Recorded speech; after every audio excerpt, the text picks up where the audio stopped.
our decoders were more realistic, easy to use, and gave that real world feel. So this is kind of what we're going to be talking about. This is using a title, braking, switching, and running from a previous clinic we had given. This is just going to be the operations overview. We're just going to kind of do some demonstrations, kind of some really quick small CV adjustments, and kind of show you how we're going to be able to replicate everything we're doing here. For those of you who don't know me, my name is George Bogatuk. I've been with the company actually over 10 years now. I can't believe that. I haven't worked a day in 10 years, so it's fantastic and having a great time. But I've been model railroading since I was 14, and so as you can see, that's 25 plus years of doing model railroading. One of the things I really love in model railroading is prototypical operations. This is going into detail with running our layouts more realistically. We spend a lot of time worrying about the detail of the models, the scenery, and all of that, and why not take it one step further and get into the prototypical operation? And that's kind of where I'm really having a lot of fun with my modeling right now. So, and because of this and working here, I've actually gone through and know the Tsunami2, but inward and outward.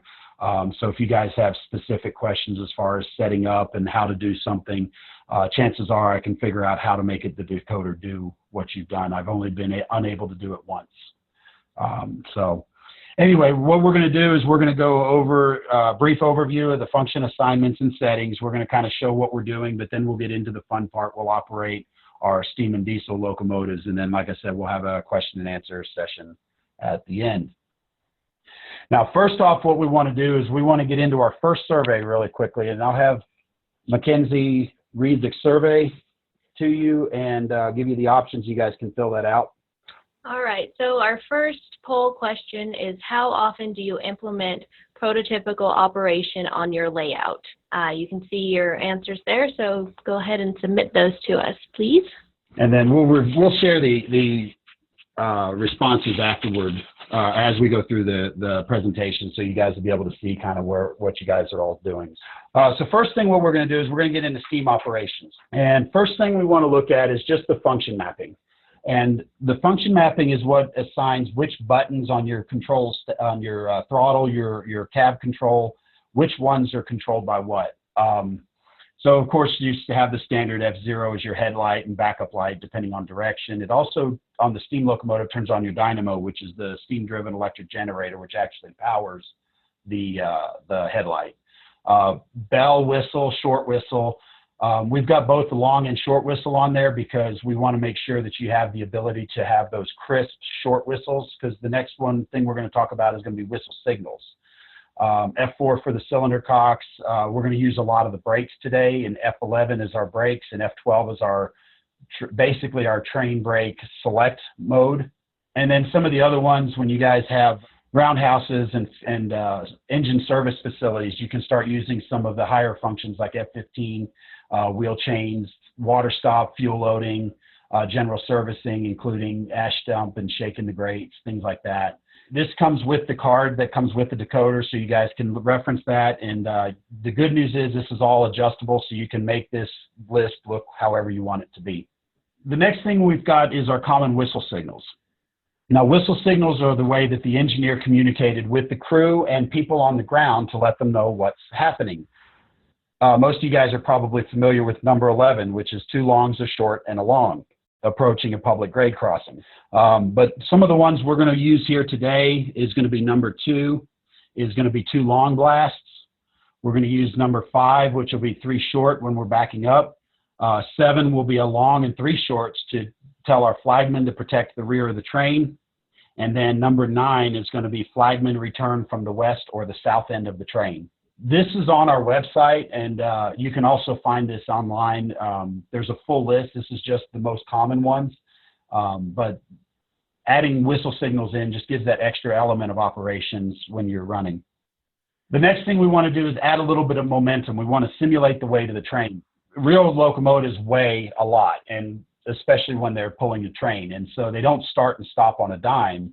And so by adding just some nominal acceleration and deceleration, you can really accentuate how that works. It also makes you plan ahead a little bit more when you're running your train, but it also helps the sound effects come through a lot more cleanly. And with some acceleration and deceleration, especially on your steam engine, you'll hear that that steam chuff really deepen and get louder as you're getting up to speed. And then when you cut the throttle, you'll coast for quite some time. You'll hear that chuff back off, and you'll hear more of the rod clank as your engine coasts to a stop. So these are just some values I like. On my personal ones, I actually use higher values, but you can adjust this for your own personal taste.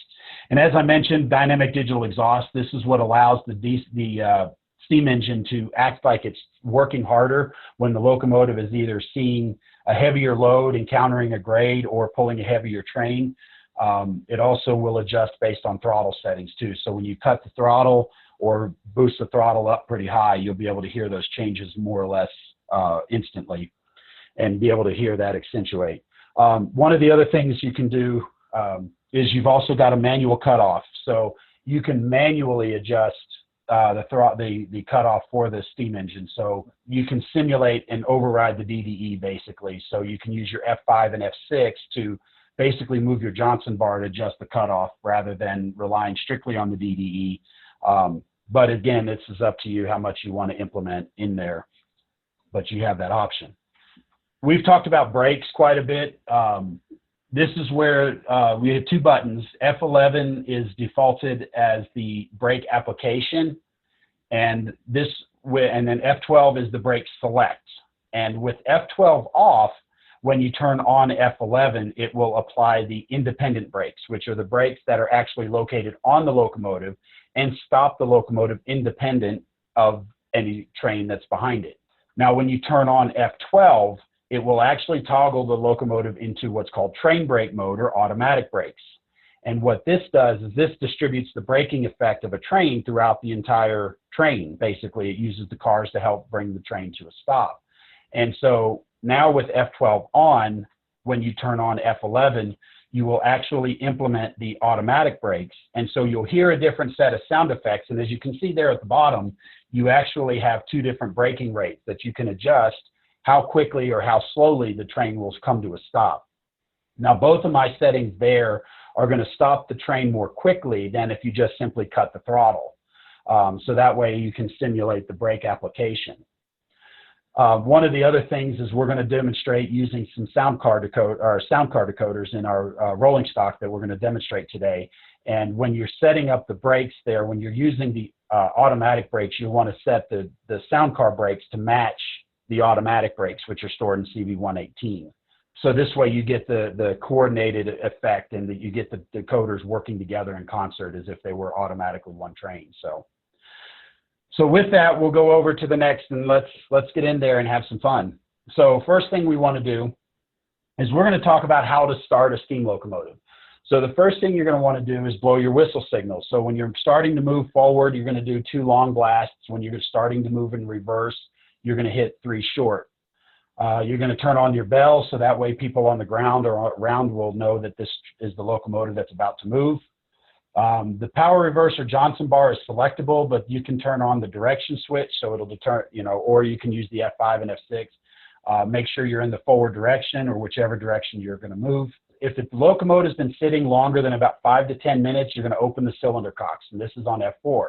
Steam will condensate in those cylinders, and water doesn't compress the same way steam does, and so you have very little clearance between the end of the piston and the end of the cylinder heads. So if you have too much water in there, you can potentially blow the head off the cylinder, and so that's why the cylinder cocks are there. So as the steam comes in, it forces that condensated water out rather than allowing it to compress. Usually when we're seeing excursion railroads and like, for example, 844 or the 4449 or any of that, there's so many photographers and so forth, they leave them open a lot longer than is absolutely necessary because what a cool shot to see that steam locomotive coming out of a cloud of smoke. But in real practice operation, they'll probably leave it open for about a minute, a half a minute or something like that, and then close it off. So with the cylinder cocks open, now we're going to gently increase the throttle, and then we're going to release our brakes. So we open the throttle a little bit, and we're going to release the brakes. So let's go ahead and turn on our track. And we're going to go ahead and do this. So first thing we're going to do is we're going to turn on our headlight. and blow our whistle signal moving forward.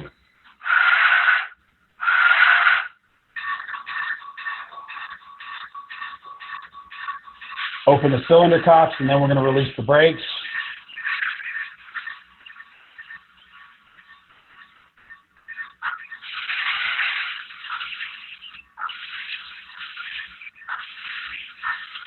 And we're going to close our cylinder cocks.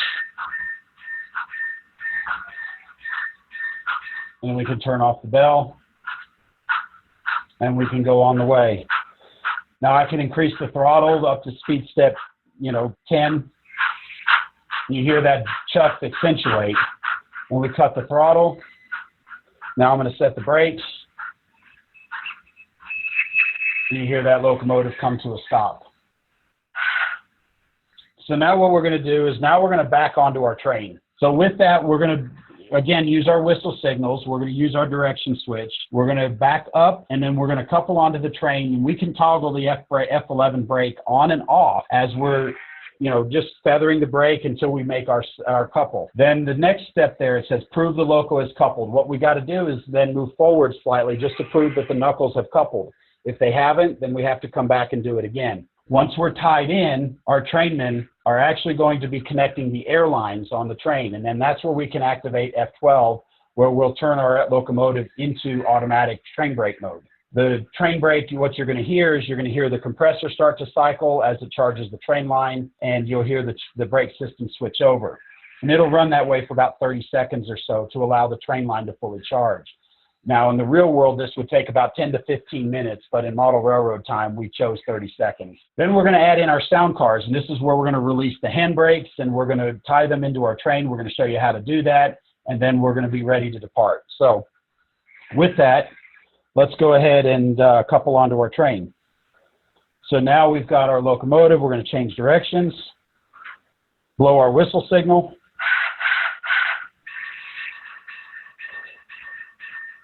We're going to release our brakes, and you notice this time we didn't need to open the cylinder cocks because we've only been sitting there a few seconds.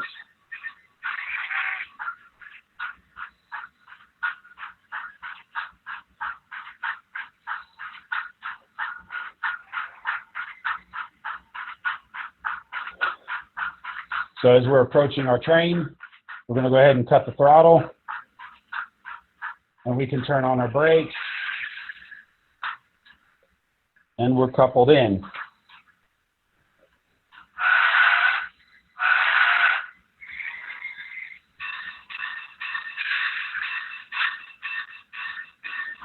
And you can see that we're coupled in. So once we've proven that we're coupled, now we're going to add in our sound car. So to do this, well, actually I forgot. Now we're going to turn on our train brakes. So you hear that cycling, and now you hear the train brake as it's being charged. Now we're going to tie in our sound cars. So while that's working, I'm going to take my SoundTraxx intelligent consisting wand, and what you're hearing is the cows that are actually in the stock car here with our sound car. That's our beast banter feature.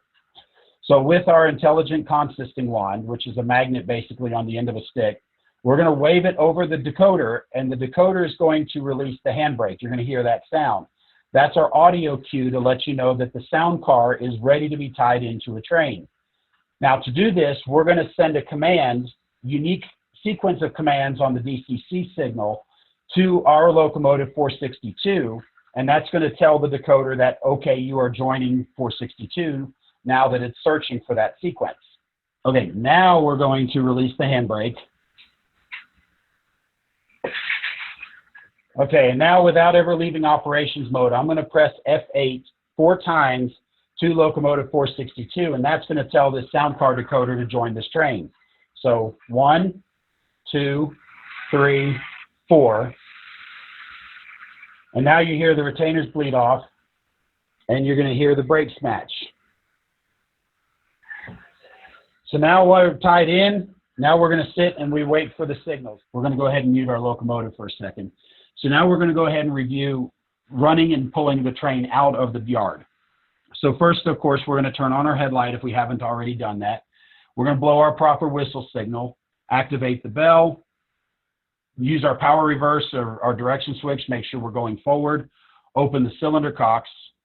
And in this particular case now, because we have the train, if we feel like we need the sander valve, the F21 can be turned on, gently open the throttle. And what this is going to do is, by moving at speed step 1 to start with, you're going to pull the couplers tight.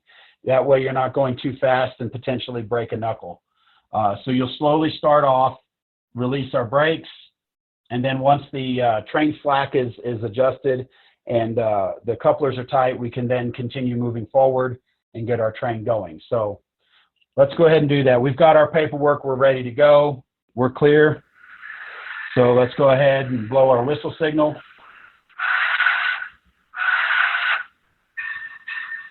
We've been sitting for only a few minutes, so we don't need to open our cylinder cocks, but we'll go ahead and turn on our sanders,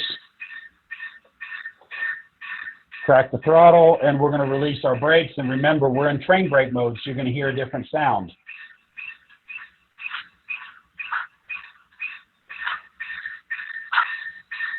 So once the knuckles are all pulled, we're going to go ahead and get going. Uh-oh, the wheel slipped.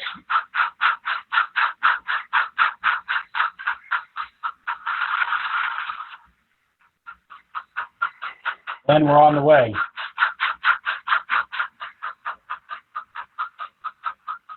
So once we're on the road and we're running, the next thing we need to do is be able to stop our train. So the first thing we want to do is we want to blow our whistle signal, and this is where we, tell the flagman to protect the rear of the train. The long and 3 shorts is going to come into play because we're going to have our flagman protect the rear of the train. The next step is going to adjust the throttle, so we can cut the throttle or we can slowly adjust the throttle down till we make our stop. And this is where we would activate the brakes and bring the train to a stop. Under the water spout, then we blow our whistle signal. F3 is 1 short to say that the brakes are set, so the flagman knows he's safe to get off the back of the caboose and start walking. Then we can use F16 to fill the tender because we got to take on water, so we're going to do a water stop. So F16 on, we're going to let that run for as long as we need, a couple of minutes or so. In this case, we're going to do it just a few seconds. We'll turn F16 off. You stop filling the tender with water. We're going to blow our whistle signal to recall the flagman, and this time he's on the south end of the train or on the west end, so we're going to do 4 long blasts, and then we're going to start our startup process again. So with that, let's go ahead and get this moving here.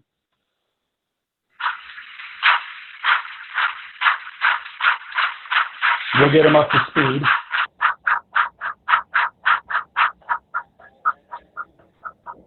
All right, so now let's blow our whistle signal.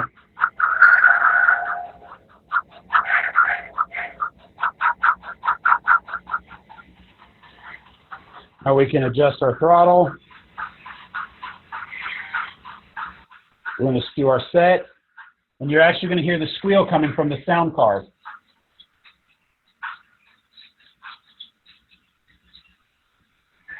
So once everything's stopped, you hear the squealing stop. Now our flagman hears that sound and he's ready to get off the caboose and start walking to protect the rear of the train. Now our fireman is climbing up on top of the tender and he's going to fill the tender with water now, so we're going to use function 16. You're going to hear the tender hatch open and then water start pouring into it.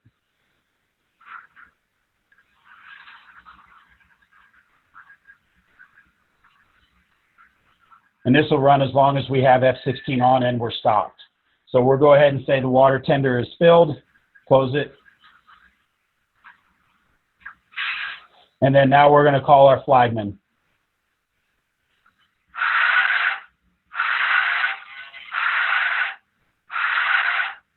Our flagman hears that signal and he starts walking back to the train.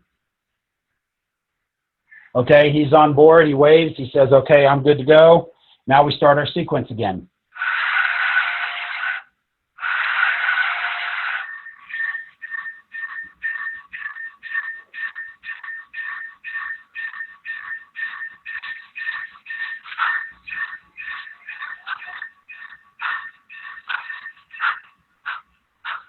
And we're on the way.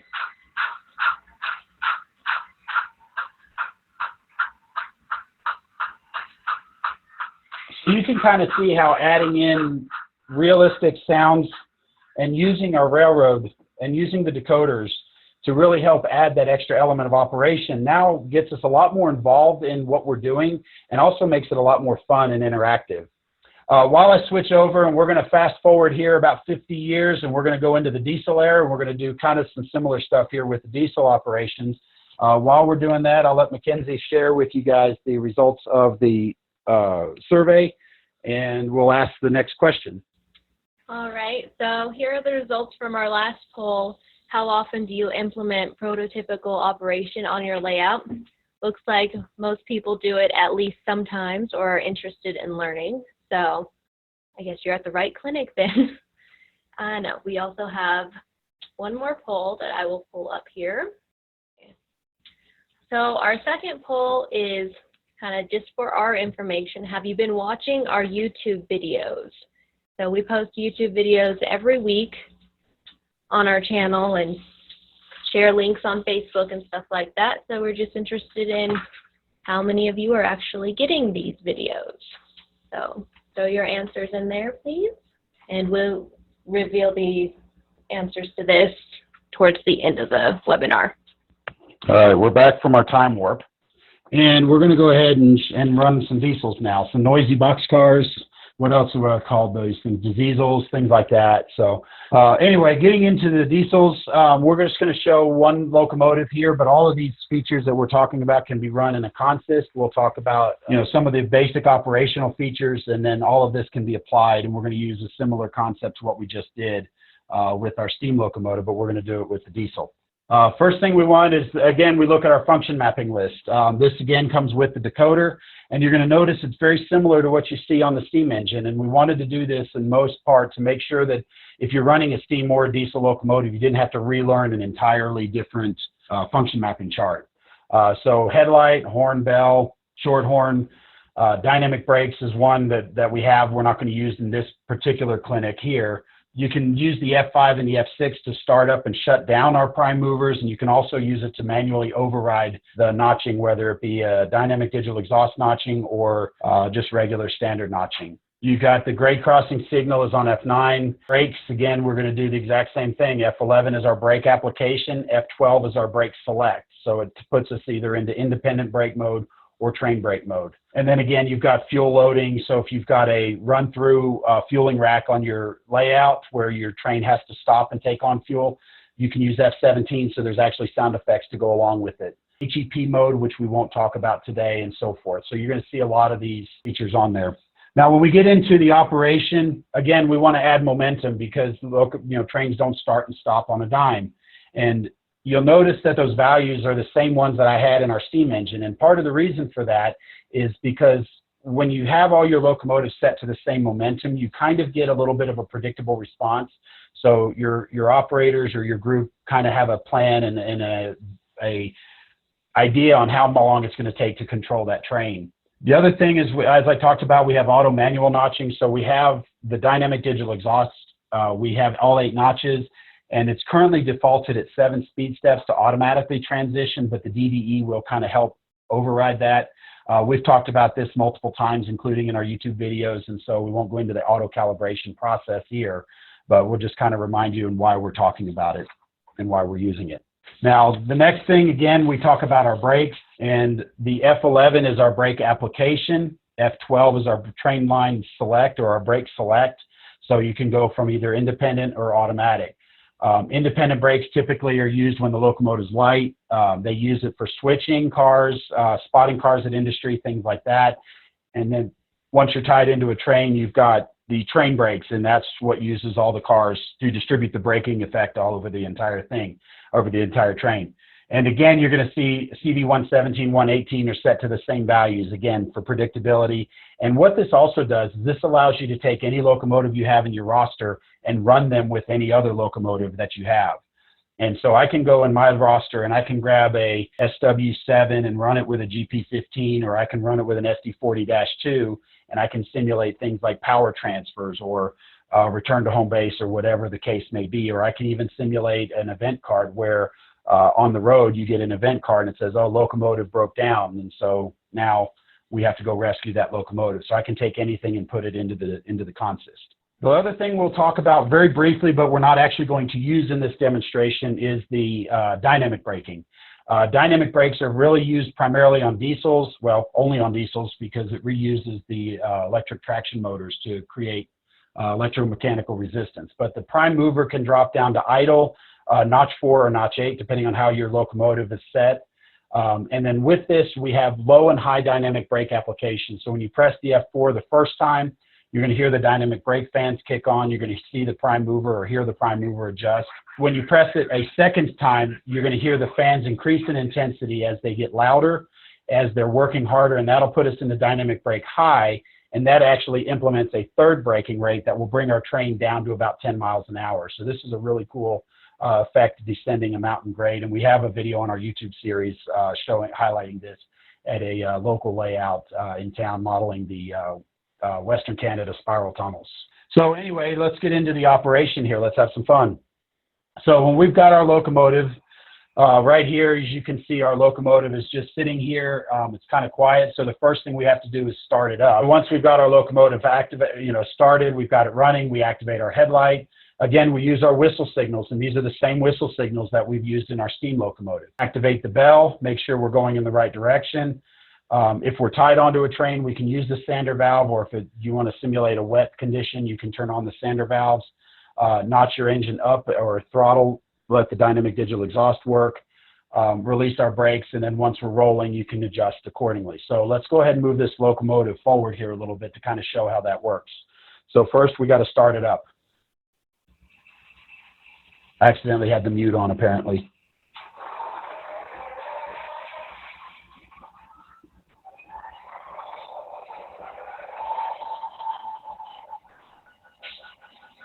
So now we're at idle. Let's say we're running up to temperature. We're good to go. So we turn on our headlight, blow our whistle signal, turn on our bell. We're going to increase our throttle.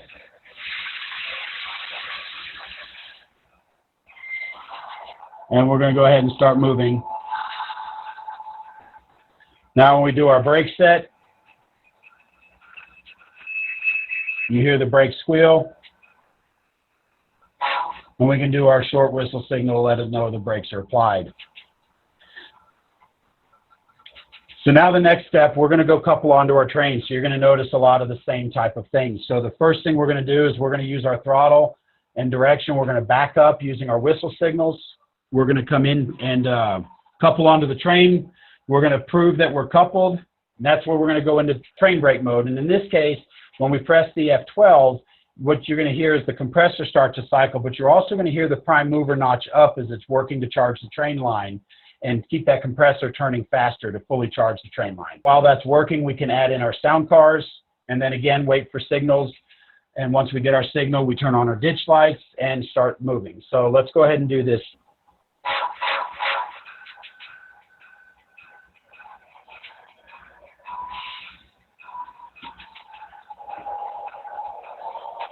So we're going to couple onto our train.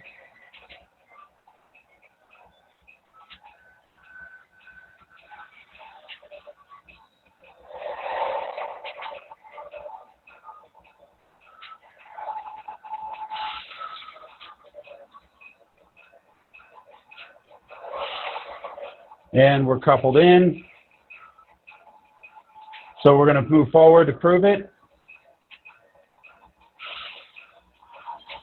And we're good.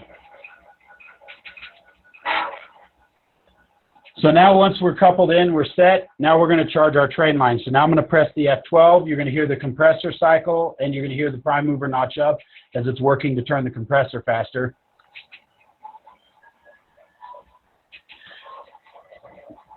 And now while this is working, we're going to tie in our sound cars. So in this particular case, I've actually got 2 sound card decoders in this train. So I'm going to wave the magnet over the first one, and it's going to release the handbrake. And then we're going to release it over the last one here, which is our caboose. And then again, without ever leaving our operations mode, we're going to send the F8 command to our lead locomotive or our consist address. We're going to press that F8 4 times. 1, 2, 3, 4. You hear the air retainers bleeding off? And as everything consists together, we're ready to go.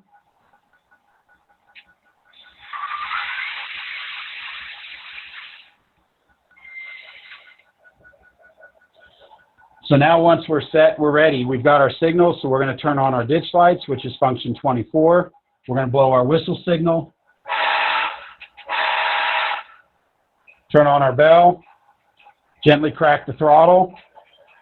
You'll hear the prime mover notching up. We're going to release our brakes, and you're going to hear the brakes release on the sound cars as well. So as we're moving now, we'll go ahead and get going. And you'll be able to hear the clickety-clack on the cars. Now when I cut the throttle and we're going to set our brakes, you'll hear the squeal on the cars now. And you'll hear the cylinder set.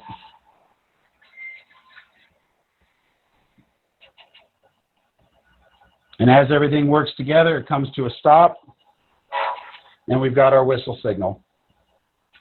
So with this, the biggest thing we wanted to show you was all the cool things that you can really do with SoundTraxx products and the SoundTraxx, especially the Tsunami2, and really kind of highlight how adding in these extra elements of operations really helps mimic railroad operation, adds more fun and excitement to your operating session. And they're easy to implement. All of these features are in all of these Tsunami2 decoders that have been released. And so you can go and make a couple of CV adjustments using the previous webinars and some of our YouTube videos to implement some of the features that we've talked about today. And it gives you a little bit more sense of space. So if you're having to do all of that to get a train rolling, these our layouts that always seem too small now suddenly seem a little bit bigger now by adding a little bit of extra element of operations. So last thing we'll do, talk about what we used in this clinic on the in our K27 here. We have installed our Tsunami2 Steam 2 decoder. This is the TSU 1100, part number 884006. In our GP39 here, we're using our EMD-2 decoder. This is the PNP version, and it's 885024. The Tsunami sound car is in all of these rolling stock that we talked about. And the intelligent consisting wand is the magnet on a stick, 810141. All of these products are available from SoundTraxx and your local retailer as well. And with that, that's everything I have prepared for you guys. So if you want to, poll results, good call. Let's do the last poll results and where we're at, and then we'll get into question and answers. All right, well, have you been watching our YouTube videos? It looks like a lot of people have been watching them every week, which is nice, and a few people have been watching them now and then and when they need specific help. So that's good that they're getting out there, and we hope they're helping you. Yes, thank you guys for watching. And if you guys have any particular topics that you want to see covered in a YouTube video, let us know. Shoot me an email and let us know, and we'll try to get a topic covered on it to give you guys some information and help answer some stuff. So